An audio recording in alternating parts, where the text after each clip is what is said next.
justice over September 11th, a date forever seared into the American consciousness. On that infamous day, 4 planes were seized by members of Al-Qaeda.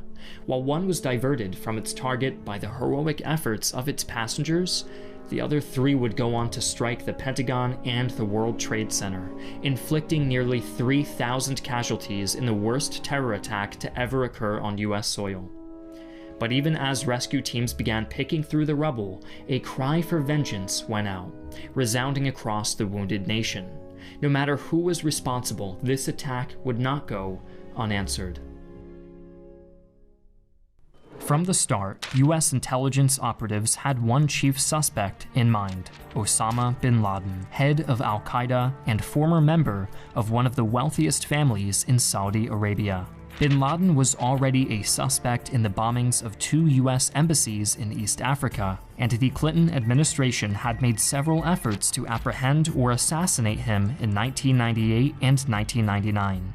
Unfortunately, bin Laden was a wily opponent, seemingly capable of escaping from any trap. But with the international spotlight now firmly on Al-Qaeda's activities after the 9/11 attacks, pressure began to mount on their primary supporters in the Middle East, the Taliban.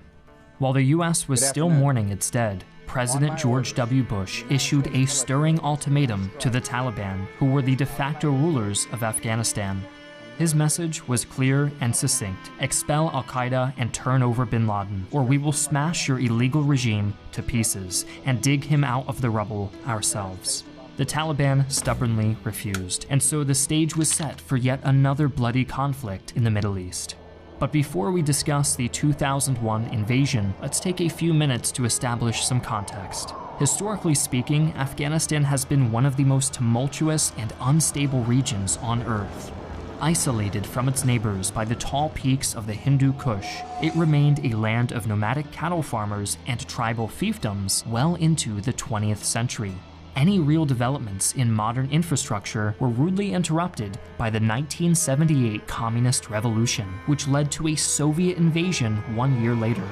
As the new front line of the ongoing Cold War, Afghanistan received immediate attention from a plethora of state actors, including the United States, Saudi Arabia, and most importantly, Pakistan.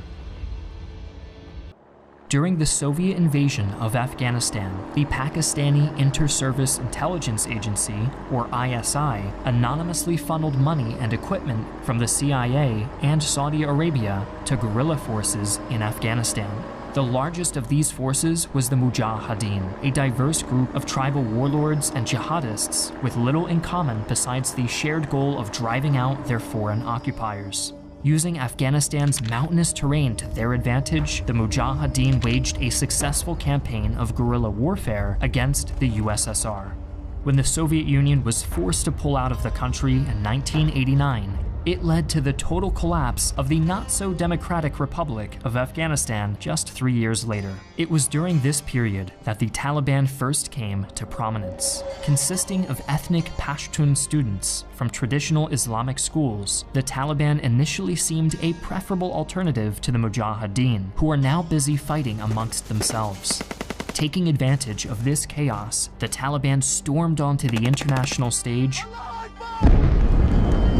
They captured the capital of Afghanistan, Kabul, and set up the Islamic Emirate of Afghanistan.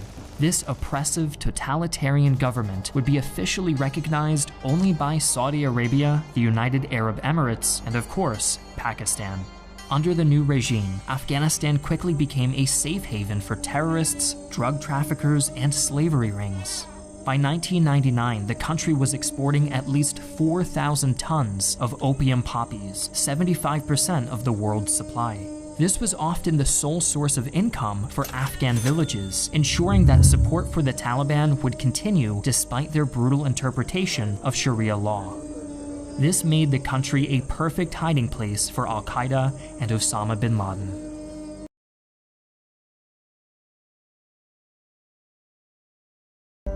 The United States military has begun strikes against Al-Qaeda terrorist training camps and military installations of the Taliban regime in Afghanistan. 20 years ago, the US, with the help of its allies, invaded Afghanistan and removed the Taliban regime. The conflict spanned 4 US presidencies, cost nearly $2 trillion and left over 110,000 Afghan police, military and civilians, as well as 2,300 US soldiers dead. The key to a successful invasion was to cut off the Taliban from support in the Middle East. That meant dealing with Pakistan, whose inter-service intelligence agency had been a staunch ally of the Taliban since their inception. The US laid down a simple ultimatum. Pakistan was either against the Taliban or against America. When the leader of the ISI implored Deputy Secretary of State Richard Armitage to consider the complex history of the situation, Armitage simply replied, "No, the history begins today." Pakistan formally renounced its support for the Taliban on the 15th of September, just 4 days after 9/11. The next step was to establish contact with the sole opposition group to the Taliban left in Afghanistan, the Northern Alliance. Operating out of the remote Panjshir Valley, the Northern Alliance was chiefly composed of former Mujahideen who had agreed to set aside their differences and present a united front against their enemies. On September 26th, an 8-man team of CIA agents operating under the codename Jawbreaker arrived in the Panjshir Valley. Their purpose was to secure the cooperation of the Northern Alliance, a task made considerably easier by the $3 million in cash they had brought with them. Jawbreaker was then joined by Task Force Dagger, which began providing equipment and training to the Alliance militia. 10 days later, the US-led coalition of nations launched an aerial bombing campaign. Taliban fighters all across the country had their morning prayer routines rudely interrupted by thousands of pounds of US ordnance raining down on air bases and military infrastructure. Within 24 hours, the Taliban's air defense network was obliterated and ground forces were cleared to move in. The fall of Mazar-e-Sharif came as a major shock to both the Taliban and US Central Command. Both parties had assumed the city would resist for months and require a long period of brutal street fighting to liberate. But now, the road to Kabul lay wide open, and the Northern Alliance wasted no time advancing south towards the capital. To their astonishment, the Taliban offered no resistance, and Kabul fell only 3 days later.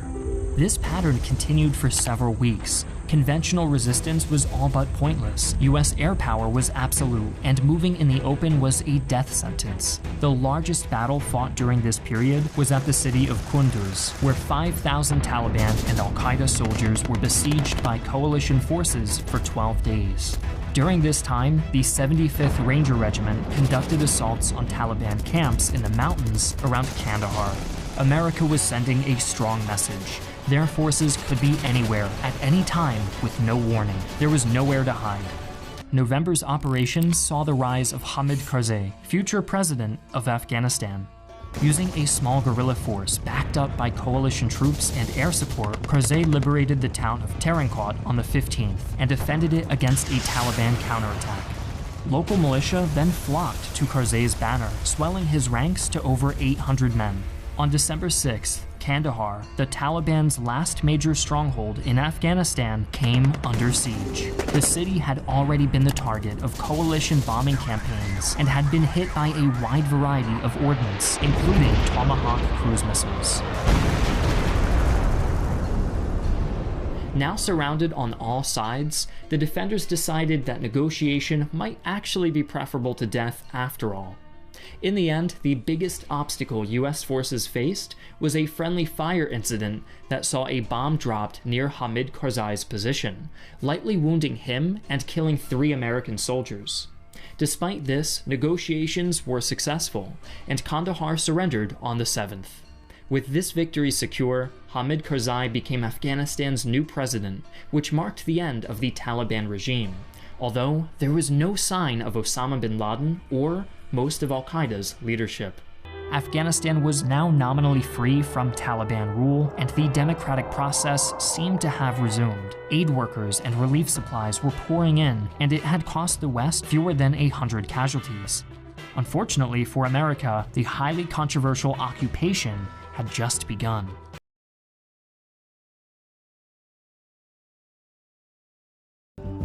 Last year's deal between the Taliban and the Trump administration required a full withdrawal of US forces. President Biden is intent on following through with the agreement. War in Afghanistan was never meant to be a multi-generational undertaking. We were attacked. We went to war with clear goals. We achieved those objectives. And it's time to end the forever war. 4 years ago, 11,000 US troops were stationed in Afghanistan with the objective to train and support Afghan forces, including 300 Marines here in Helmand. Today, they're gone. Afghan forces are now preparing to face the fight alone, with the final US troops set to return home by September 11th. This was once the largest US Marine base in Helmand province, but now it's like a ghost town because the vast majority of American troops have withdrawn and there's only a handful left.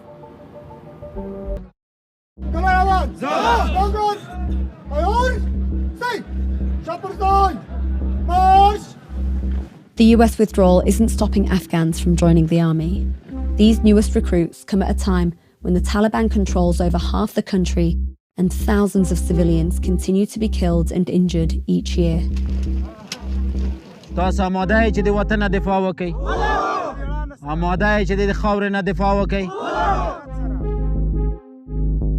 We're with new recruits in the Afghan National Army.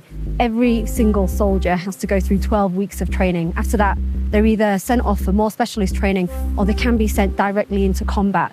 These are the new generation of soldiers who will be risking their lives on the front lines of the war, but this time without US ground support.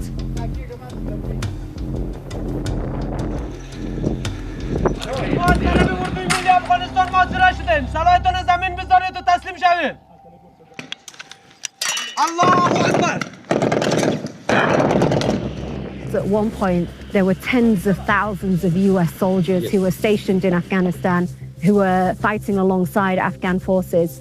Now there's hardly any. How does that change the future for these men who you're training? As a brigade commander, from the training point of view, and as my level, when I'm seeing the morals of the soldiers, they are very high.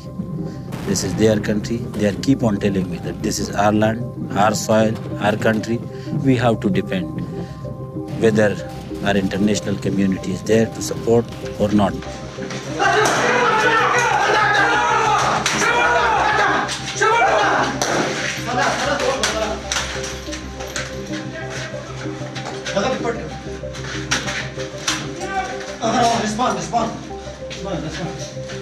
Support of the international community is very important.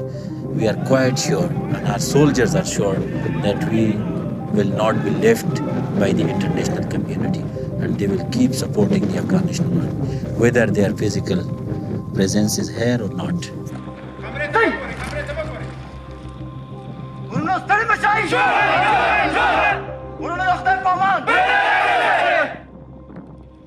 تاسو ته چې کومه وظیفه درکړه شوې وه په ډېر شجاعانه باندې تاسو خپله وظیفه اجرا کړه. آفرین دې وي. هر کله چې داسې وظیفې استخدامېږي په همدغه شان دې